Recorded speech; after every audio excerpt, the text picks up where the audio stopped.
ഈ മുക്കം പീഡന ശ്രമത്തിൽ പോലീസിന്റെ അന്വേഷണത്തിൽ ഒരു കാലതാമസവും നേരിട്ടിട്ടില്ല എന്നാണ് താമരശ്ശേരി ഡിവൈഎസ്പി എ.പി. ചന്ദ്രൻ പറയുന്നത്.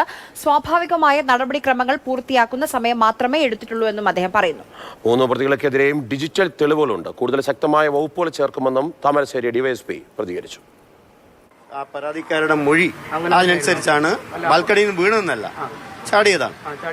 അതെ ആ ചാടിയതിന്റെ രീതിയിലും ഇവൾക്കെതിരെ ഉള്ള ആ അലിഗേഷൻ അവൾ പറഞ്ഞതിനനുസരിച്ചാണ് നമ്മൾ എഫ്ഐആർ ഇട്ടിരിക്കുന്നത്. അതിന് ആ പറഞ്ഞ മൊഴി എടുക്കുന്നത്, അതായത് 2-ാം തീയതിയാണ് ഈ പരാതിക്കാരിയുടെ സ്റ്റേറ്റ്മെന്റ് റെക്കോർഡ് ചെയ്യുന്നത്. ഇനി മറ്റു കാര്യങ്ങൾ നമ്മൾ കൂടുതൽ വെരിഫൈ ചെയ്യും.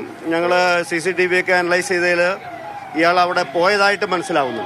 അത് ആ കുട്ടിയുടെ മൊബൈലിൽ അങ്ങനെയുള്ള എല്ലാ സാധനങ്ങളും നമ്മൾ ഈ കേസിലേക്ക് എവിഡൻസിലേക്ക് എടുക്കും. കൂടുതൽ ശക്തമായ വകുപ്പുകൾ ചേർക്കും. അതായത് അഡീഷണൽ ആയിട്ടുള്ള സ്റ്റേറ്റ്മെന്റ് രേഖപ്പെടുത്തും. അതിനനുസരിച്ച് നമുക്ക് ഏതൊക്കെ രീതിയിലാണോ അത് വരുന്ന വകുപ്പുകൾ വരുന്ന അതിനനുസരിച്ച് ഞങ്ങൾ ആഡ് ചെയ്യും.